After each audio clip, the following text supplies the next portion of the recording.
Guys, here's an update. This violent, shallow earthquake, magnitude 7.1, was felt by more than 83 million people in 5 countries. And as you can imagine, the devastation is terrible. And I'll show you pictures, what is going on in the area of the epicenter and around. According to preliminary estimates from the USGS, 58 million people in India have felt the earthquakes. And guys, Apollo says hi. Many of you have asked about him. He's not doing so well today. It's really bothering him. But let's get back to the earthquakes. 58 million people have felt the earthquake in India. 18.8 million people in Nepal. In Bangladesh, 5.4 million people. In China, 790,000 people. And in Bhutan, 600,000 people. And approximately 11,600 people were in areas with very strong shaking, intensity 7. So while approximately 5,820 people might have been affected by the highest expected shaking intensity of 8 or severe on this modified Mercalli intensity scale, it's called MMI, but overall the pictures and the videos that we're getting are absolutely devastating. Rescue teams are on their way. They're trying to free people that are buried under rubble. The epicenter of this earthquake was in an area in southwest China, Xi'an. It's an autonomous region. And here's the sad part. As of noon local time on Tuesday, people that were declared lost, have risen to 126 people injured so far. 200. They expect the numbers sadly to increase. And I'm going to show you pictures of the collapsed homes of these rescue workers trying to find people desperately. And one thing that makes it even harder for the people that might be trapped under the rubble waiting for help, guys, it's cold there. It's freezing temperatures. The China Earthquake Administration has launched a level 3 emergency service response, and they have sent a work team to the site to assist with disaster relief efforts. So there are some 22,000 disaster relief items, including cotton tents, cotton coats, quilts, and folding beds, together with special relief materials for high altitude and frigid areas, and they have been dispatched by central authorities to the quake hit area. And over 1,500 local firefighters and rescue workers have also been dispatched so far. And guys, now we're talking about a mountain that everyone knows, the world's highest peak, Mount Everest. That area has been affected. So they also call Mount Everest Mount Komolangma. I don't know if I pronounced that right. That scenic area has shut down after that 7.1 earthquake. Chinese are reporting it's been a 6.8. There are reports it's been a 7. USGS reports 7.8. So that area around Mount Everest has been closed until further notice. Local authorities are in charge of that, because that earthquake that happened in Dingri County in Xi'an. That is an autonomous region, and Dingri is home to the base camp of Mount Everest. And we know Mount Everest is a highly desired tourist destination. It's hard to believe. Now they're in line climbing on that mountain. I mean, leaving a lot of garbage there. So there's a lot of tourists in that area. One of my viewers has asked in the comments, did Mount Everest move up or down because of that earthquake? So understandably, as of now, we have no detailed information what has happened to Mount Everest, whether the recent earthquake in the region has caused any significant in Mount Everest's height. historically, seismic events did have an impact on that. Only minor adjustments in Mount Everest's elevation. For example, there was the really, really bad 7.8 Nepal earthquake in 2015 that was devastating for Nepal. I mentioned it in my last video. It resulted in Mount Everest shifting about 1.2 inches. That's 3 centimeters to the southwest, but its height remains unchanged. And there was an earthquake in 1934, and that is interesting. It wiped out 150 years of steady height increase of Mount Everest through that quake, basically, in just a few moments. But, you know, guys, we have to note these changes are really minimal and they really require detailed measurements, and it's understandably that we don't know that today, as this quake has just happened. And Rudy is surveilling Apollo's health because Apollo is a little bit breathing hard today, but these are side effects from the prednisone. For those of you who don't know, my dog is sick. He has cancer. That's why I'm in an RV to get treatment in the US for him. If you're interested in what's happening here, I have a playlist, RV Travel to Save My Dog's Life. That just on a side note. And a very interesting story about Mount Everest. That's Apollo drinking. Sorry, guys. His throat is itching, so he needs to drink a lot. Josh Kobush survives the Everest earthquake a second time. He was there at this fatal earthquake that happened in 2015. And he filmed the aftermath of that when the avalanches were hitting the base camp and everything. And he was there again, and he is telling us how it felt. And that is very, very interesting. So the quake caught him in his tent at Camp 1 on Everest. That was midway between the Khumbu Glacier and the Low La. So he's from Germany. He's 32 years old. And he was climbing the west ridge of Everest alone, without supplementary oxygen, and in winter. So a little bit like Reinhold Messmer, who was the first guy who did this without oxygen, as far as I know. So doing that is already one of the most challenging things you can do in the history of climbing of Mount Everest. But then when this 7.1 quake hit nearby, it's just 75 kilometers away. That was an additional test for him again. And what did he say? It caught him in his sleep, and then he said it felt like Mount Everest was sort of exploding. So probably he thought an avalanche, rock slide, whatever. He said, "It's Apollo, I'm sorry." He said, "I woke up in confusion because everything around me was kind of exploding. Seracs were coming down and avalanches roared. At the time, I was unsure if that was an earthquake or whether some major serac had just collapsed. I was hit by the shock waves, and particles from nearby avalanches pierced my tent. Then everything calmed down and I told myself, okay, whatever this was, it's better to chill and wait for things to settle down. Either more avalanches or aftershocks." So I waited for a couple of hours, and then I decided it was probably a good idea to return to base camp.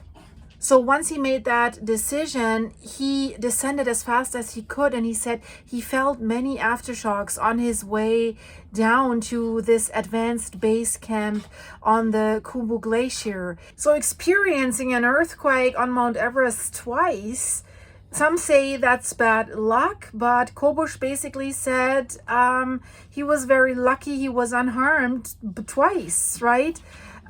He confirmed that he did not sustain any injury from that natural disaster. He says, "I was very lucky that the quake caught me in the tent, which was pitched on a comfortable, safe terrace. Just imagine if I had been on some difficult or serac exposed area when the earth started shaking.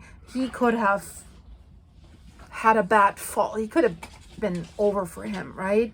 That's why the area is closed now, because we're waiting for aftershocks. Aftershocks can happen at any time, and the experiences that they have made after this big 2015 quake, that there was constant seismic activity going on, and during these tremors, more landslides and avalanches from nearby peaks could definitely affect high altitude mountain valleys like the Khumbu Valley. Then some alpine lakes have grown alarmingly in recent years due to that glacial melt. They may breach their barriers and they might come down, but this time of the year they're likely frozen, so it's not that likely. So yeah, interesting story. But now let's look at the people that have been affected in the valleys by this earthquake. There's more video footage.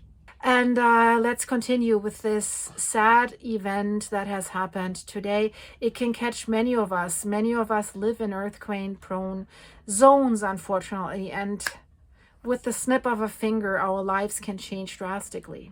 The Chinese news are reporting that President Xi Jinping has ordered an all-out rescue effort to save lives and minimize casualties following this earthquake. And I mean, if you look at the videos, if you look at all the rubble, if you look at the devastation, lots of like stone homes that completely fell to pieces. You see the rocks and the rumble everywhere.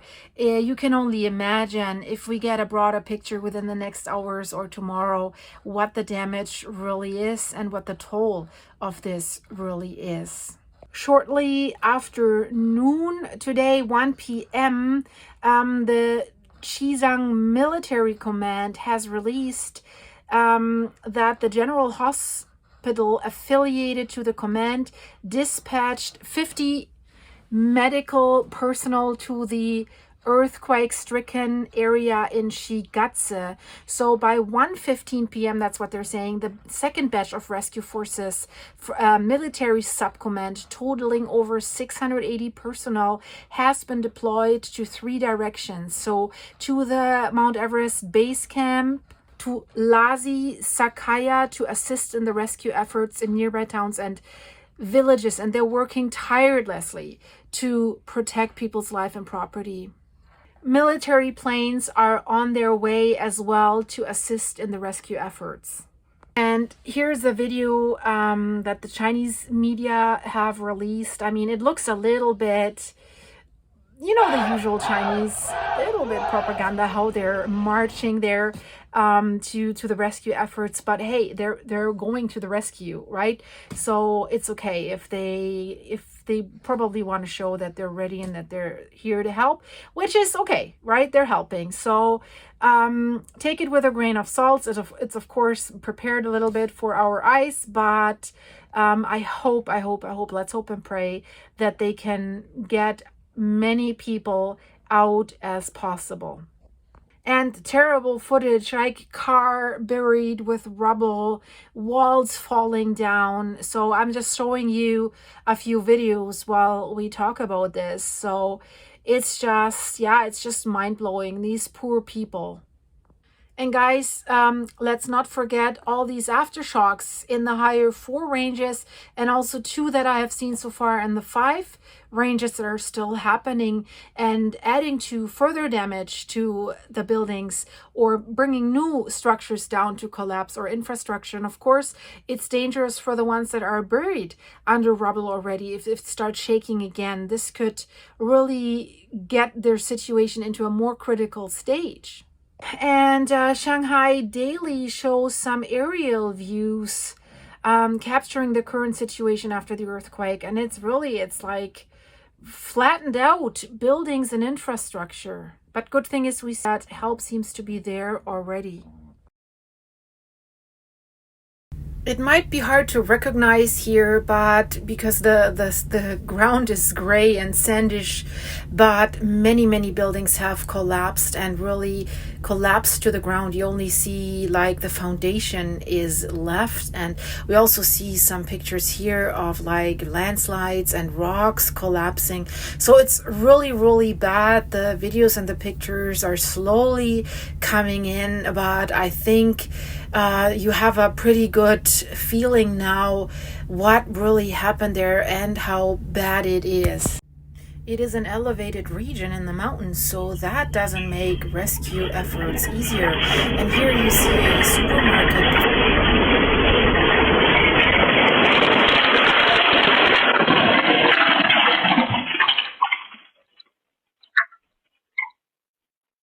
And it's really, really very, very violent.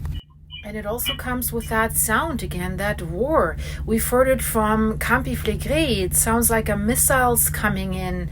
And it's definitely a sound that makes you shiver here as well. And there you see the big stone brick blocks have fallen down from walls, from buildings. And these must have been higher walls. So that's, I guess, where these stones are coming from. At the first view, I was wondering, where are they coming from? But it seems that wall was way higher, or they were some ornaments. I mean, here home walls were collapsing on this car, burying it in rubble. Of course, this is, you can't get out.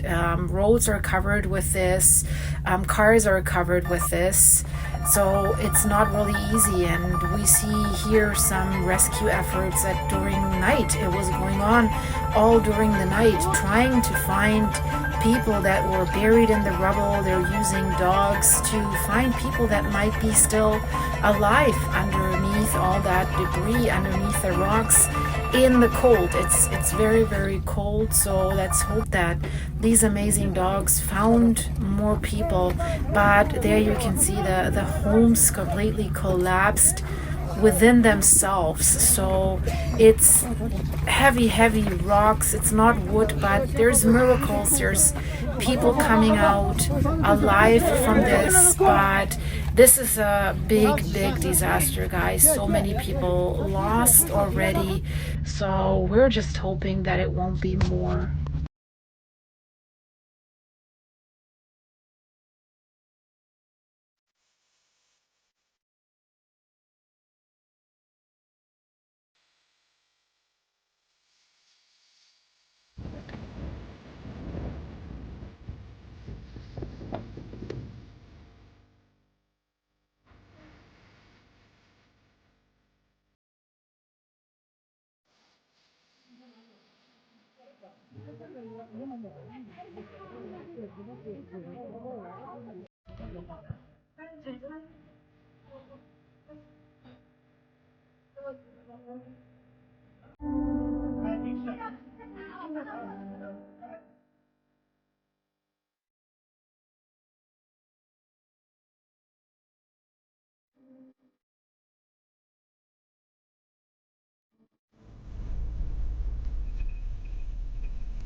So, guys, this is my latest update about the dire situation that's happening there. Let's not forget what's going on in Ethiopia.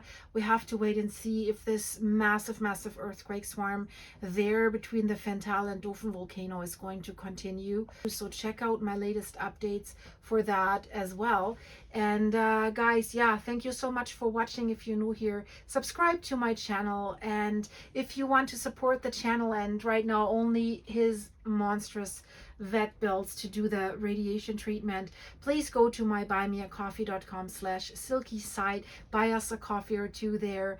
And yeah, Apollo says thank you, and I say thank you, and thank you for your supers on YouTube, and thank you for being here, for watching. And if you want to know more behind the scenes, I've just released new videos. Check out my members section, become a member of this channel, join our exclusive group there. And yeah, guys, pray for these people that are affected by this disaster. And I'm going to release another update probably tomorrow morning. Stay safe until then, guys. Bye bye.